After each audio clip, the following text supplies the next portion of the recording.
بسم الله الرحمن الرحيم الحمد لله رب العالمين والصلاة والسلام على أشرف الأنبياء والمرسلين نبينا محمد وعلى آله وصحبه أجمعين والتابعين ومن تبعهم بإحسان إلى يوم الدين وبعد فإن أصدق الحديث كتاب الله وخير الهدي هدي محمد صلى الله عليه وسلم وشر الأمور محدثاتها وكل محدثة بدعة وكل بدعة ضلالة وكل ضلالة في النار بعد الحمدللہ جس طرح کے سامعین جانتے ہیں یہ سلسلہ وار دروس کی نشست ہے جو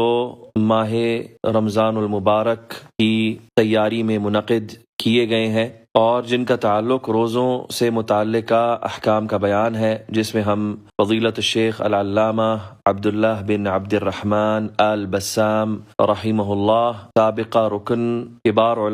علماء کمیٹی سعودی عرب کی کتاب تیسیر العلام فی شرح عمدۃ الاحکام کا مطالعہ کر رہے ہیں، اس میں سے کتاب الصیام کا یعنی روزے کی کتاب۔ آج کی نشست میں ہم کتاب الصیام کی 19ویں حدیث پڑھیں گے، اور یہ کتاب عمدۃ الاحکام جو حافظ عبد الغنی المقدسی ابن قدامہ المقدسی رحمہ اللہ کی کتاب عمدۃ الاحکام کی 192 نمبر حدیث ہے۔ اس حدیث کو عبداللہ ابن عمر ابن العاص رضی اللہ عنہما نے روایت کیا ہے، فرماتے ہیں نبی صلی اللہ علیہ وآلہ وسلم کو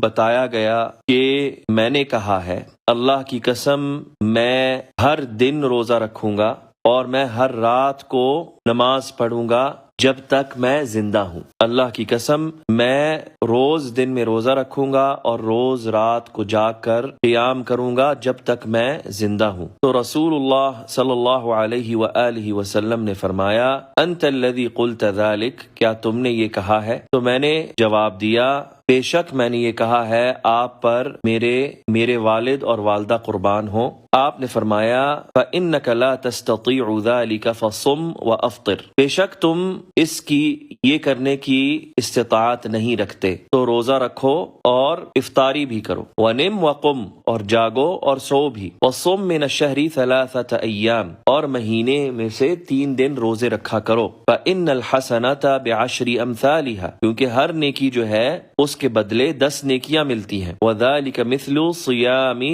الدَّهْرِ، اور یہ اس طرح ہوگا کہ جس طرح تم نے پورا سال روزہ رکھا ہو۔ تو میں نے فرمایا میں اس سے بہتر کرنے کی طاقت رکھتا ہوں۔ آپ نے فرمایا فَصُمْ يَوْمًا وَأَفْطِرْ يَوْمَيْنِ، تو پھر 1 دن روزہ رکھو اور 2 دن ناغا کرو۔ تو میں نے کہا میں اس سے بہتر کر سکتا ہوں، میں اس سے بہتر کرنے کی طاقت رکھتا ہوں۔ آپ نے فرمایا فَصُمْ يَوْمًا وَأَفْطِرْ يَوْمًا فَذَلِكَ صِيَامُ داود علیہ السلام وَهُوَ أَفْضَلُ الصِّيَامِ، پھر آپ نے فرمایا تو پھر 1 دن روزہ رکھو اور 1 دن افطاری کرو، کیونکہ یہ داود علیہ السلام کا روزہ ہے اور یہ سب سے افضل روزہ ہے۔ تو میں نے فرمایا کہ میں اس سے بہتر کرنے کی طاقت رکھتا ہوں۔ تو آپ نے فرمایا لا افضل من ذلك، اس سے افضل کوئی روزہ نہیں۔ اسے بخاری اور مسلم نے روایت کیا، اور ایک اور روایت میں آپ نے فرمایا لا صوم فوق صوم اخی داود علیہ السلام شطر الدہر، میرے بھائی داود علیہ السلام کے روزے سے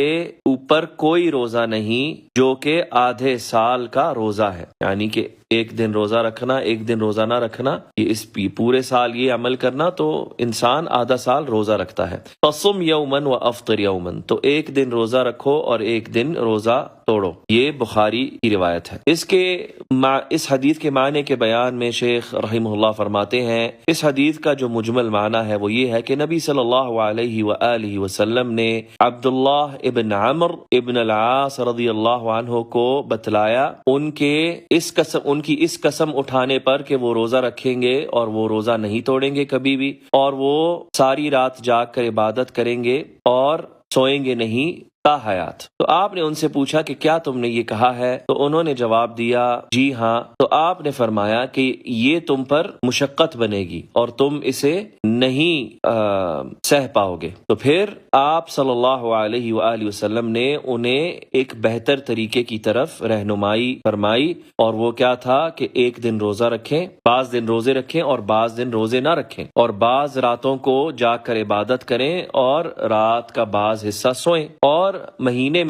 ہر مہینے میں سے 3 دن کا روزہ رکھا کریں تاکہ وہ روزہ جو ہے وہ سال کے روزوں کے ثواب کے برابر ہو جائے۔ تو عبداللہ ابن عمر رضی اللہ عنہ نے انہیں بتایا کہ وہ اس سے اور بڑھ کر روزہ رکھنے کی طاقت رکھتے ہیں، تو جب تک وہ ان سے مزید طلب کرتے گئے کہ میں اور بہتر روزہ رکھ سکتا ہوں، مجھ میں اور طاقت ہے اس عبادت کی، تو آپ صلی اللہ علیہ وآلہ وسلم نے ان کو بہتر عبادت بتلاتے رہے جب تک کہ جو افضل ترین روزہ ہے اس کے بارے میں بتا دیا، اور وہ داؤد علیہ السلام کا روزہ ہے، اور وہ روزہ اس طرح ہے کہ ایک دن روزہ رکھا جائے اور ایک دن روزہ نہ رکھا جائے۔ اور اس کے بعد جب انہوں نے مزید رغبت کا اظہار کیا خیر کی طرف اور ثواب کمانے کی طرف رضی اللہ عنہ نے، تو آپ نے فرمایا اس سے افضل روزہ کوئی نہیں۔ تو اس حدیث میں سے جو احکام ہمیں ملتے ہیں ان کے بارے میں شیخ بیان کرتے ہیں۔ پہلا کہ عبداللہ بن عمرو بن العاص رضی اللہ عنہ کی خیر کی طرف رغبت اور ان کی اس کو اپنانے میں طاقت، کہ انہوں نے قسم اٹھائی کہ وہ سارا سال جو ہے وہ قیام اللیل کریں گے اور سارا سال روزہ رکھیں گے۔ دوسرا، نبی صلی اللہ علیہ وسلم کی معرفت کہ انسان کس عمل کی قدرت رکھتا ہے اور کہاں تک اسے لے جا سکتا ہے، کہ جب انہوں نے انہیں خبر دی کہ وہ اس کی استطاعت نہیں رکھتے جس چیز کی انہوں نے قسم کھائی ہے، یعنی کہ وہ اسے اپنے آپ پر مشکل پائیں گے۔ اور ایسا ہی ہوا کہ جب عبداللہ ابن عمر نے پھر تمنا کا اظہار کیا اپنی عمر کے آخری ایام میں کہ کاش وہ نبی صلی اللہ علیہ وسلم کے قول کو اپنا لیتے اور اسی پر مداومت اختیار کرتے، یعنی کہ ہمیشہ اسی عمل کو کم عمل پر اکتفا کرتے جس کی وہ قدرت اور طاقت رکھتے تا حیات۔ تیسرا، نبی صلی اللہ علیہ وسلم کا اپنے صحابہ کے لیے عمل کی مقدار کو معین کرنا، یعنی ہر صحابی کی طاقت کے مطابق ان کو عمل بتلانا، کہ عبداللہ ابن عمر نے کو پہلے انہوں نے 3 مہینے کے 3 روزوں کے بارے میں بتلایا، تو پھر جب انہوں نے مزید کی چاہت کا اظہار کیا تو نبی صلی اللہ علیہ وسلم نے ان کی اس رغبت کو دیکھتے ہوئے فرمایا تو پھر 1 دن روزہ رکھو اور 2 دن افطاری کرو، اور پھر اس سے بھی بڑھ کر انہوں نے رغبت کا اظہار کیا تو پھر آپ صلی اللہ علیہ وسلم نے انہیں افضل ترین روزے کی طرف رہنمائی فرمائی، کہتے ہوئے کہ فصم یومن و افطر یومن، تو پھر 1 دن روزہ رکھو اور 1 دن ناغا کرو۔ چوتھا حکم اس حدیث میں سے جو ملتا ہے کہ روزے کی افضل ترین اور آخری جو حد ہے وہ 1 دن روزہ رکھا جائے اور 1 دن روزہ نہ رکھا جائے، اور یہ داؤد علیہ السلام کا روزہ ہے۔ پانچواں کہ بغیر ناغے کے مسلسل روزے رکھنے کی کراہیت، کیونکہ اس میں آپ علیہ الصلاۃ والسلام کے قول کی مخالفت ہے جو کہ ہے فصم و افطر، کہ کبھی روزہ رکھو اور کبھی روزہ نہ رکھو، اور دوسری حدیث کے الفاظ کی بھی مخالفت ہے لا صام من صام الابد، جس نے ہمیشہ روزہ رکھا وہ ایسے ہے جس نے روزہ رکھا ہی نہیں۔ اور یہ جو حدیث ہے یہ اسے نسائی نے، ابن ماجہ اور احمد نے روایت کیا ہے۔ اور چھٹا حکم کہ اس شریعت کی نرمی جب اس نے ناپسندیدہ ٹھہرایا کسی عمل میں گہرائی میں جانے پر اور اس میں تکلف اور غلو اپنانے پر، اور اپنے پیروکاروں سے، یعنی اس شریعت نے اپنے پیروکاروں سے یہ مطالبہ رکھا جو سہولت کا اور آسانی کا ہے، کیونکہ اسی پر انسان کا عمل جو ہے وہ اس کی پھرتی برقرار رہتی ہے اور اس طریقے سے وہ عمل کو جاری رکھ سکتا ہے۔ کہ شریعت نے یہ جو احکامات ہیں ان کا دار و مدار نرمی پر ہے کہ وہ اپنے پیروکاروں کے لیے ایسا عمل پسند نہیں کرتی جس میں وہ کسی عمل پر گہرائی میں جا پر عمل کرنے لگیں، جس میں وہ غلو اپنائیں اور تکلف اپنے آپ پر بلا وجہ ڈالیں، جس کی وجہ سے شاید وہ عمل جو ہیں شروع میں تو برقرار رکھ سکیں لیکن اس کی مشقت کی وجہ سے اور اس میں تکلف اپنانے کی وجہ سے وہ اس عمل کو ترک کر دیں، یا جس طرح آگے بیان آئے گا کہ اس عمل میں مشقت اور غلو اپنانے کی وجہ سے دوسرے اعمال پر اثر پڑے، دوسری عبادات پر اثر پڑے۔ بلکہ شریعت ایسا مطالبہ کرتی ہے اپنے پیروکاروں سے کہ جو مطالبہ سہولت کا اور آسانی کا ہو، جس سے وہ عمل میں پھرتی بھی دکھاتے رہیں، وہ اعتدال کی بنا پر ہو اور وہ عمل جاری و ساری رکھیں، نہ کہ ان سے منقطع ہو یا اس عمل کی وجہ سے دوسرے جو اعمال ہیں عبادت کے ان پر کوئی اثر پڑے۔ اگلی حدیث کتاب الصیام کی 20ویں حدیث ہے اور عمدۃ الاحکام کی حدیث نمبر 193 ہے، اور یہ بھی عبداللہ بن عمرو بن العاص رضی اللہ عنہ سے مروی ہے کہ انہوں نے فرمایا کہ رسول اللہ صلی اللہ علیہ وآلہ وسلم نے فرمایا ان احب الصیام الی اللہ صیام داود، بے شک اللہ کے ہاں سب سے محبوب ترین روزہ داود کا روزہ ہے، وَأَحَبَّ الصَّلَاةِ إِلَى اللَّهِ صَلَاةُ داود، اور اللہ کے ہاں سب سے محبوب نماز داود کی نماز ہے، كَانَ يَنَامُ نِصْفَ اللَّيْلِ، وہ رات کا آدھا حصہ سویا کرتے، وَيَقُومُ ثُلُثَهُ، اور اس کا تیسرا حصہ جاگا کرتے یعنی عبادت کے لیے، وَيَنَامُ سُدُسَهُ، اور پھر اس کا چھٹا حصہ سویا کرتے، وَكَانَ يَصُومُ يَوْمًا وَيُفْطِرُ يَوْمًا، اور وہ ایک دن روزہ رکھتے اور ایک دن افطاری کرتے۔ یہ بخاری اور مسلم کی روایت ہے۔ اس حدیث کے بیان میں شیخ رحمہ اللہ فرماتے ہیں کہ شریعت اسلامی کی نرمی کا ذکر گزر چکا ہے، اور اس نے جو چیزیں آسان اور فراہم رکھی ہیں اپنے پیروکاروں کے لیے، تو جس نے ثقلین کو بنایا ہے اپنی عبادت کے لیے، یعنی ثقلین انسانوں اور جنوں کو، اور کس نے بنایا ہے انہیں؟ اللہ رب العزت نے۔ تو جس نے ثقلین کو اپنی عبادت کے لیے بنایا ہے، اس نے یہ پسند کیا ہے کہ اس کے بندے اس کی عبادت کریں اس چیز سے جس میں آسانی ہو ان پر، بغیر کسی تکلف کے اور بغیر کسی مشقت کے، کیونکہ سب سے محبوب روزہ، کیونکہ اس کے لیے سب سے محبوب روزہ اور بہترین نماز وہ ہے جو نبی داؤد علیہ السلام جس سے عبادت کیا کرتے تھے، اور وہ اس لیے کہ وہ ایک دن روزہ رکھتے اور ایک دن افطار کرتے، اور وہ رات کا آدھا حصہ نیند فرماتے جو رات کا پہلا حصہ ہوتا، اور تاکہ وہ اپنی عبادت کے لیے طاقت کو جمع کر لیں اور تاکہ ان کو عبادت میں جو ہے وہ پھرتی حاصل ہو، تو پھر وہ اٹھ کر رات کا تیسرا حصہ یعنی 1/3 جو حصہ ہے رات کا، اس میں نماز پڑھتے، اور پھر وہ رات کا چھٹا جو حصہ یعنی کہ 1/6 حصہ جو ہے اسے پھر سے سوتے جو رات کا آخری حصہ ہوتا،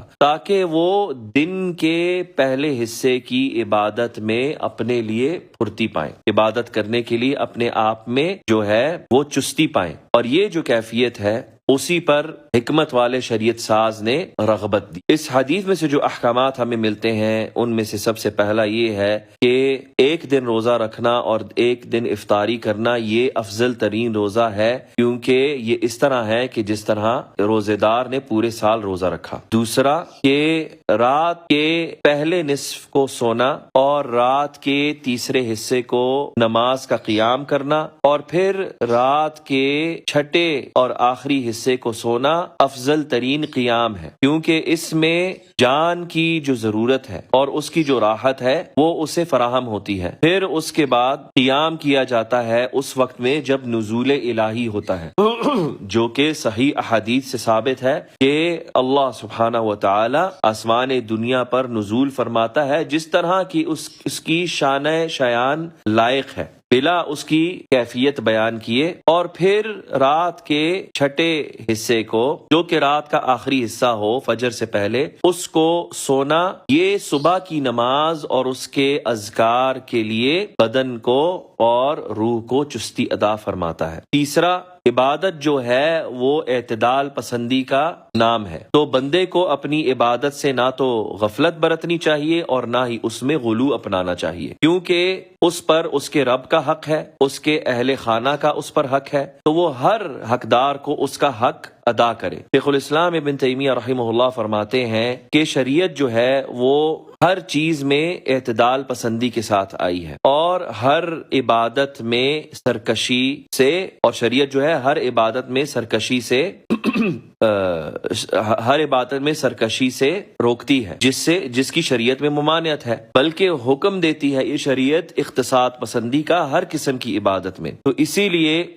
افطاری کرنے، افطاری میں جلد بازی سے کام لینے اور سحری کو میں تاخیر کرنے کا حکم آیا ہے، اور اسی طرح روزے کا وصال کرنے کی بھی ممانعت آئی ہے، اور ہر قسم کی عبادت میں شریعت کا جو سب سے بڑا مقصد ہے وہ اعتدال پسندی ہے، میانہ روی ہے، اور ہر قسم کا مسنون یعنی سنت کا عمل اور مشروع کردہ یعنی جائز شرعی عمل جو ہے اس کی بنا اعتدال پر، اقتصاد پر، میانہ روی پر ہے، جو سب سے بہترین اور بلند اعمال میں سے ہے۔ چوتھا کہ اللہ تبارک و تعالی نے اپنے بندے سے مختلف قسم کی عبادات مطلوب کی ہیں، بہت سی بکثرت اور مختلف قسم کی عبادات کو مطلوب کیا ہے، تو جو بھی شخص کسی بھی عبادت میں اگر وہ تکلف اپناتا ہے اور غلو اپناتا ہے تو پھر وہ باقی جو عبادات ہیں ان کو ترک کرنے کا وہ سبب بنتا ہے۔ تو اسی لیے ضروری ہے کہ وہ اپنی قوت میں سے کچھ کو بچا کر رکھے باقی ساری عبادات کے لیے، کہ وہ ایک ہی عبادت میں اپنی ساری مشقت نہ لگا دے، بلکہ وہ دیگر عبادات جو اللہ نے مشروع رکھی ہیں اس سے مطالبہ کیا ہے جن کا، ان کے لیے اپنی قوت اور طاقت کو بچا کر رکھے۔ جس طرح کے انسان کی عادات میں اس کی روزمرہ کی جو عادات ہے اس میں انسان جو ہے اسے اپنے اہل کے ساتھ معاشرت بھی برتنی پڑتی ہے، اپنے دوستوں کے ساتھ میل جول بھی رکھنا پڑتا ہے، اور اپنی رزق کے لیے دنیا میں مصروف بھی ہونا پڑتا ہے، اور اسی طرح اپنے بچوں کے ساتھ کھیلنے کودنے کے لیے اور اپنی نیند کے لیے بھی وقت نکالنا پڑتا ہے۔ اور اگر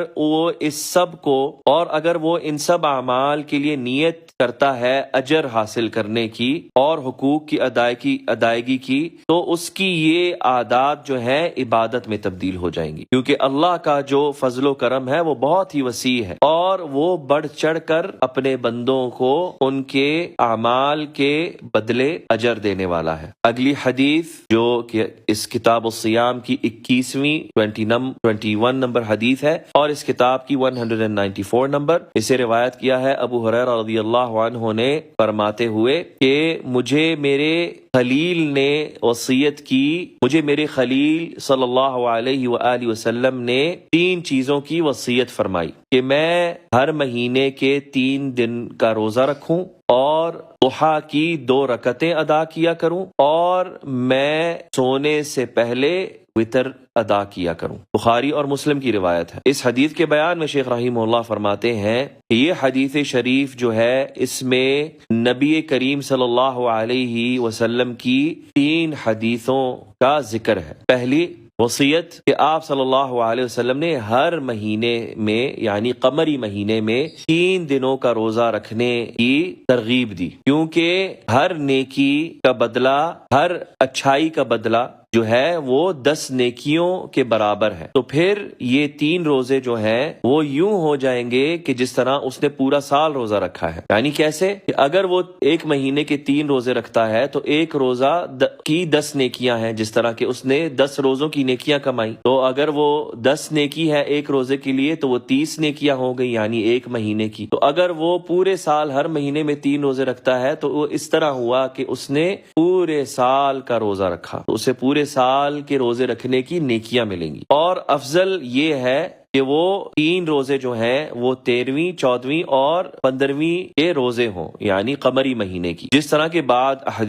حدیث میں آیا ہے۔ اور ان 3 دنوں کا یعنی 13ویں، 14ویں اور 15ویں کی تخصیص کرنا، اس میں بہت سے طبی فائدے ہیں، بہت سے صحت کے فوائد ہیں۔ دوسری وصیت نبی صلی اللہ علیہ وسلم کہ انہوں نے رغبت دی ضحیٰ کی نماز ادا کرنے کی، اور اس کی سب سے کم رکعتیں 2 رکعتیں ہیں، اور یہ خاص کر کے اس کے لیے مرغوب ہے اس شخص کے حق میں جو رات کی نماز نہیں پڑھتا، جس طرح کے یا نہیں پڑھ پاتا، جس طرح کہ ابو ہریرہ رضی اللہ عنہ، کیونکہ وہ لوگوں کو رات کے پہلے حصے میں علم سکھانے میں مشغول رہتے، اور اس کا یعنی صلاۃ ضحیٰ کی نماز کا جو افضل ترین وقت ہے وہ تب ہے کہ جب جانوروں کے جو بچھڑے ہوتے ہیں وہ سورج کی تپش سے سایہ ڈھونڈتے ہیں۔ سورج کی جب تپش یعنی سورج جب صبح سے چڑھنا شروع ہوتا ہے اس کی تپش اتنی نہیں ہوتی، وہ اس کی روشنی پھیلتی ہے، جب وہ ایک مخصوص مقدار پر اور اونچائی پر پہنچتا ہے تو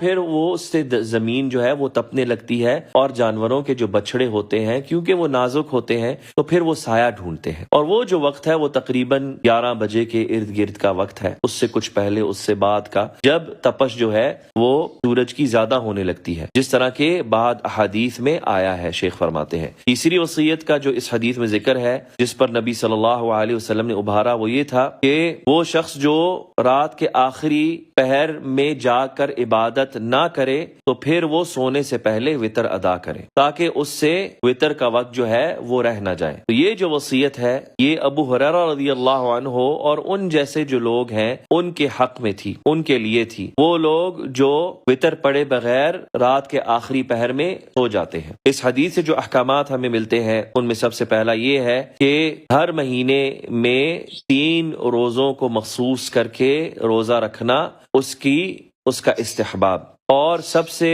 بہتر یہ ہے کہ وہ 3 دن 13ویں، 14ویں اور 15ویں کا دن ہو، اور ان دنوں کی تعیین کا ذکر جو ہے وہ قتادہ ابن ملحان رضی اللہ عنہ کی حدیث میں آتا ہے، جسے اصحاب سنن نے روایت کیا ہے کہ انہوں نے فرمایا کہ رسول اللہ صلی اللہ علیہ وآلہ وسلم نے ہمیں حکم دیا کہ ہم سفید دنوں کو روزہ رکھا کریں، ایام بیض، یعنی سفید دن کیوں کہا جاتا ہے سفید دن؟ یعنی یہ کنایت ہے جو قمری مہینے کی درمیانی راتیں ہیں، جو قمری مہینے کی درمیانی راتیں ہیں، کہا جاتا ہے 14ویں کا چاند، یعنی 14ویں جو ہے عموماً وہ قمری مہینے کی درمیان مانی جاتی ہے، 14ویں کی رات، اور 13ویں، 14ویں اور 15ویں رات کو چاند جو ہے وہ اپنے جوبن پہ ہوتا ہے، یعنی کہ مکمل ہوتی ہے اس کی ٹکیا، اور یہ راتیں جو ہے سب سے روشن راتیں ہوتی ہیں قمری مہینے کی، تو انہیں کہا جاتا ہے ایام بیض، یعنی سفید دن۔ کیوں؟ یعنی کہ اس کی جو راتیں ہیں وہ 14ویں کی یعنی پورے چاند کی راتیں ہیں، تو ان 3 راتوں کے جو دن ہیں ان میں روزہ رکھا جاتا ہے، اس لیے ایام بیض کہا جاتا ہے۔ تو 13ویں، 14ویں اور 15ویں جو راتیں ہیں، انہوں نے فرمایا کہ ہمیں نبی صلی اللہ علیہ وآلہ وسلم نے حکم دیا کہ ہم ایام بیض کے روزے رکھا کریں، 13ویں، 14ویں اور 15ویں کے، اور فرمایا یہ اس طرح ہوں گے تمہارے لیے کہ جس طرح تم نے پورا سال روزہ رکھا ہے۔ اور یہ حدیث جو ہے اسے امام نسائی، ابو داود، ابن ماجہ اور امام احمد نے بھی اپنی مسند میں روایت کیا ہے۔ دوسرا حکم کہ نماز ضحیٰ کا، صلاۃ الضحیٰ کا استحباب اور اس پر مواظبت اختیار کرنا، یعنی اس پر عمل اختیار کرنا، اسے اپنا معمول بنا لینا، اس کے لیے جو عموماً رات کو نماز نہیں پڑھتا، یعنی رات کی نفلی نماز، تاکہ ایسا نہ ہو کہ دن اور رات دونوں میں اس کی کوئی نفلی نماز کا حصہ نہ ہو۔ یعنی اگر جو شخص رات کو، جس کے لیے مشقت ہے اس کی کام کی وجہ سے یا اس کی طبیعت کی وجہ سے یا اس کی عادت کی وجہ سے، کہ وہ رات کو اٹھ کر جو ہے وہ نفل نماز نہیں ادا کر سکتا، تو کم سے کم دن میں، صبح میں جب وہ اٹھتا ہے اور وہ تر و تازہ ہوتا ہے، اس کا پیٹ بھرا ہوتا ہے، تو وہ دن میں عبادت کرے، نفلی عبادت کرے، کہ ایسا نہ ہو کہ دن اور رات میں اس کی نفلی عبادت کا ان میں کوئی حصہ ہی نہ ہو۔ تیسری چیز اس حدیث سے جو ہمیں ملتی ہے وہ یہ ہے کہ سونے سے پہلے وتر ادا کرنا اس شخص کے لیے بہتر ہے جس پر یہ غالب ظن آتا ہے کہ وہ رات کے آخری پہر میں اسے نہیں ادا کر سکے گا، لیکن جس میں یہ غالب آئے، جس پہ یہ غالباً گمان آئے کہ وہ رات کا آخری پہر جاگ کر نماز پڑھ سکتا ہے، تو پھر اسے وتر کو رات کے آخری پہر تک تاخیر کر دینی چاہیے، اور اگر پھر اسے نیند آ جائے یا وہ بھول جائے تو پھر اس کے لیے مستحب ہے کہ وہ اس کو قضا ادا کرے، وتر کو قضا ادا کرے دن میں۔ اور وتر کو جب قضا ادا کیا جاتا ہے، سامعین کی علم کے لیے بتلا دیتا ہوں کہ اگر کسی انسان کا وتر جو ہے وہ رہ جاتا ہے، عموماً وہ رات کے آخری پہر میں اٹھ کر وتر پڑھتا ہے، یا وہ رات کے آخری پہر میں یا جاگ کر کوئی کام کرتا ہے یا پھر طلب العلم میں مگن رہتا ہے، اور اس سے اگر وتر رہ جاتا ہے اور فجر آ جاتی ہے، لیکن اس کی عادت یہ ہے کہ وہ وتر عموماً فجر سے پہلے ہی ادا کرتا ہے رات کے آخری پہر میں، تو یا کسی دن وہ بھول گیا، اس کی آنکھ لگ گئی، تو پھر وہ کس طرح قضا کرے گا؟ اسے فجر کے بعد جب سورج جو ہے وہ ایک نیزے کی برابر جو ہے اپنی اونچائی کو پہنچ جائے، اس کے بعد اگر وہ اسے وتر کو اپنی قضا پڑھنا چاہے تو پھر اگر وہ عموماً 1 وتر پڑھتا ہے تو پھر وہ 2 رکعت پڑھے گا، کیونکہ دن کی نماز جو ہے وہ 1 رکعت یا وتر یا جو طاق تعداد ہے اس میں دن میں نماز نہیں ادا کی جاتی، تو وہ اگر ایک وطر ادا کرتا ہے تو پھر وہ اسے قضا کرے گا 2 رکعت سے، اگر وہ 3 ادا کرتا ہے وطر عموماً تو وہ 4 رکعت پڑھے گا، 5 ہے تو 6، اس طرح ادا ہوگی وطر کی قضا دن میں۔ چوتھا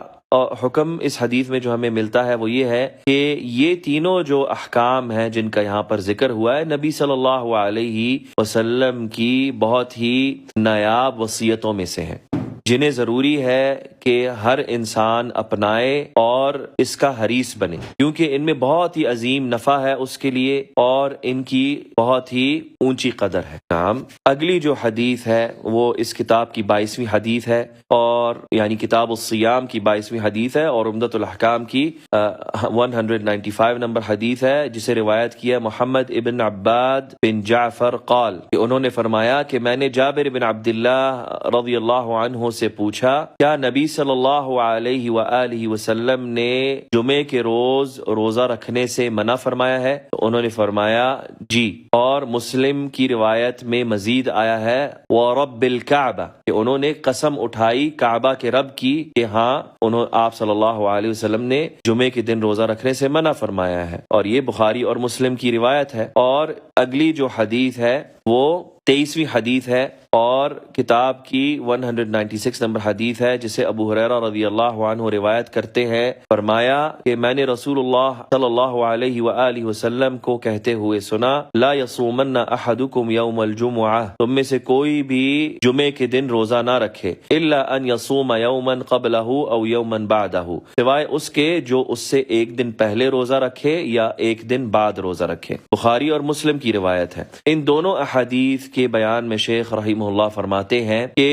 روز جمعہ جب ہفتہ وار عید میں شمار ہے، جس طرح کے سال کی عیدوں میں عید فطر اور عید اضحیٰ شمار ہے، جو کہ خوشی کے اظہار اور خوشی اور سرور کے اظہار کا موقع ہے، اور اس میں اللہ سبحانہ وتعالیٰ کی نعمتوں کے شکر کا اعلان ہے، اور اس میں اللہ سبحانہ وتعالیٰ کی نعمتوں کو بڑھانے کی طلب کا ذکر ہے، تو یہ اولا ہے ان دنوں میں کہ انسان جو ہے وہ افطار کی حالت میں ہو، یعنی روزے کی حالت میں نہ ہو، تاکہ وہ ان تہواروں کی ادائیگی میں پھرتیلا ہو۔ تو اسی طرح روز جمعہ کی افطار کو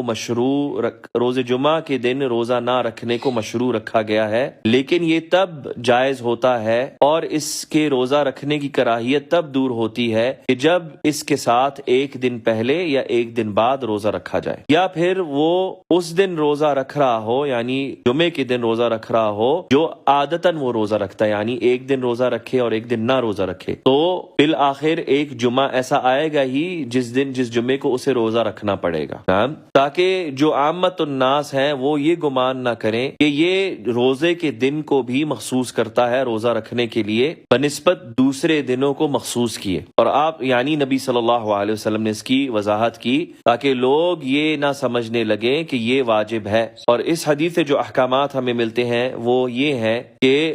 جمعے کے دن کے روزہ رکھنے کی ممانعت، اور اس کا دوسرا حکم یہ ہے کہ اس کا روزہ رکھنے کی اجازت اس کے ساتھ اس سے پہلے یا اگلے دن کا روزہ ملاتے ہوئے، یا پھر اس دن یہ پڑے کہ جس دن اس کی عادت ہو، یعنی ایک دن روزہ رکھنے کی اور ایک دن روزہ نہ رکھنے کی۔ تیسرا حکم کہ اس حدیث میں جو ممانعت ہے اس دن کے روزہ رکھنے کی، وہ اس سے مراد تنزیہ ہے، یعنی بچنا ہے، نہ کہ تحریم ہے، یعنی اس کا حرام ہونا، کیونکہ نبی صلی اللہ علیہ وآلہ وسلم اسے اپنے عمومی روزوں کے دنوں میں سے اس دن روزہ رکھا کرتے تھے، اور رخصت بھی دی کہ اس دن کا روزہ رکھا جائے اگر اسے کسی اور دن کے ساتھ ملا دیا جائے۔ تو اگر یہ مطلقاً حرام ہوتا تو پھر اس کا روزہ آپ صلی اللہ علیہ وسلم نہ رکھتے، جس طرح کے عید فطر اور عید اضحیٰ کا روزے سے مکمل طور پر ممانعت فرما دی، اس کے ساتھ نہ فرمایا کہ اس سے پہلے یا اس کے بعد روزہ رکھو تو جائز ہوگا۔ ایک اور حدیث لیتے ہیں اور اس پر اکتفا کریں گے، اور یہ 24ویں حدیث ہے کتاب الصیام کی اور عمدۃ الاحکام کی 197 نمبر حدیث ہے، اور اسے روایت کیا ہے ابو عبید مولا ابن ازہر نام، اور ان کا نام ہے سعد ابن عبید۔ انہوں نے فرمایا کہ میں نے عمر ابن الخطاب رضی اللہ عنہ کے ساتھ عید کا دن گزارا، تو انہوں نے فرمایا کہ یہ 2 دن جو ہیں ان سے رسول اللہ صلی اللہ علیہ وآلہ وسلم نے روزہ رکھنے سے منع فرمایا ہے۔ ایک تمہارے فطر کا دن یعنی عید فطر کا دن جو تمہارے روزے کے دنوں کے بعد آتا ہے، اور دوسرا وہ دن جس دن تم کھاتے ہو اپنے نسک میں سے، جس دن تم کھاتے پیتے ہو اپنے نسک میں سے۔ بخاری اور مسلم کی روایت ہے۔ اس حدیث کے بیان میں شیخ رحمہ اللہ فرماتے ہیں کہ عید الفطر اور عید النحر یا عید الاضحیٰ جو ہے یہ دونوں اسلامی عیدیں ہیں، دین اسلام کی عیدیں ہیں، جنہیں شارع حکیم اور کریم نے خوشی اور سرور کا دن مقرر کیا ہے، جس میں مسلمان جو ہیں وہ مختلف قسم کی جائز اعمال کھانے پینے کے، لباس و زینت کے اپناتے ہیں، اور ان دونوں دنوں کو حرام قرار دیا ہے روزے کے لیے، کیونکہ عید فطر جو ہے وہ ماہ رمضان کے اختتام میں آتی ہے جب مسلمان پورا مہینہ روزہ رکھتے ہیں، جس طرح کے نماز کے آخر میں سلام آتا ہے، اور اسی طرح جو عید الاضحیٰ کا دن ہے وہ کھانے کا دن ہے، کھانے پینے کا دن ہے، ان چیزوں میں سے جو قربانی مسلمان اس دن کرتے ہیں، جس کا اللہ سبحانہ و تعالیٰ نے حکم دیا ہے کہ اس قربانی میں سے کھایا جائے۔ تو مخلوق جو ہے یعنی کہ جو بندے ہیں، مسلمان بندے جو ہیں، وہ ان دونوں دنوں کو اللہ سبحانہ و تعالیٰ کے مہمان ہوتے ہیں، تو انہیں اللہ کی مہمان نوازی قبول کرنی چاہیے اور اس دن اپنا روزہ افطار کرنا چاہیے وجوباً۔ اس حدیث سے جو ہمیں احکام ملتے ہیں ان میں سب سے پہلا کہ عید فطر اور عید اضحیٰ کے دن روزہ رکھنا حرام ہے۔ دوسرا کہ ان دونوں دنوں میں روزہ رکھنا نہیں، ان دونوں دنوں میں روزہ نہیں رکھا جاتا، کیونکہ وہ روزہ قابل قبول نہیں ہوتا، چاہے وہ روزہ کوئی قضا روزہ رکھنا چاہے کوئی، یا نفلی روزہ یا نظر کا روزہ، یعنی کسی قسم کا روزہ بھی ان دنوں میں جائز نہیں۔ تیسرا یہ کہ اس کی ممانعت، اس دن کی روزہ نہ رکھنے کی ممانعت کے پیچھے جو حکمت ہے جس کی طرف اس حدیث میں اشارہ ہے وہ یہ ہے کہ عید الفطر کا جو دن ہے وہ دن ہے جس کے آخر میں ماہ رمضان کا اختتام ہو جاتا ہے، تو اس مہینے کی تمیز کی جائے اور اس دن کی حد مقرر کی جائے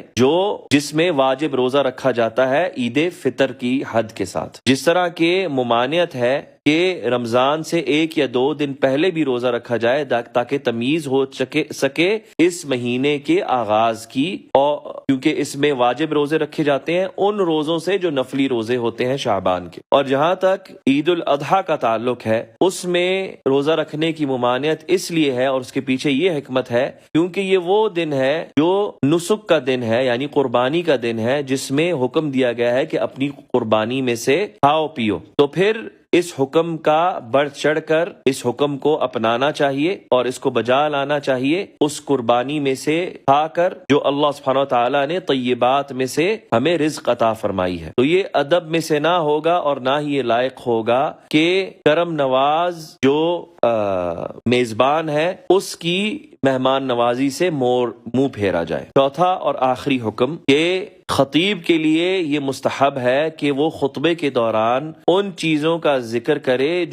جس کے احکام ان دنوں سے مناسبت رکھتے ہوں جس دن وہ خطبہ دے رہا ہو۔ عمر بن خطاب رضی اللہ عنہ نے جب خطبے میں ان احکام کا ذکر کیا جو عید کا خطبہ دے رہے تھے وہ بطور خلیفہ راشد رضی اللہ عنہ، تو انہوں نے ان دنوں کے احکام کا لوگوں کو جو اس کے احکامات ہیں ان کو واضح کیا تاکہ وہ اپنے ان دنوں کی عبادت جو ہے وہ علم کی بنا پر کریں، اور انشاءاللہ اسی پر اکتفا کرتے ہیں آج کی نشست کا۔ بقیہ جو احادیث رہ گئی ہیں ان کو اللہ سبحانہ و تعالیٰ نے چاہا تو ہم کل پڑھیں گے۔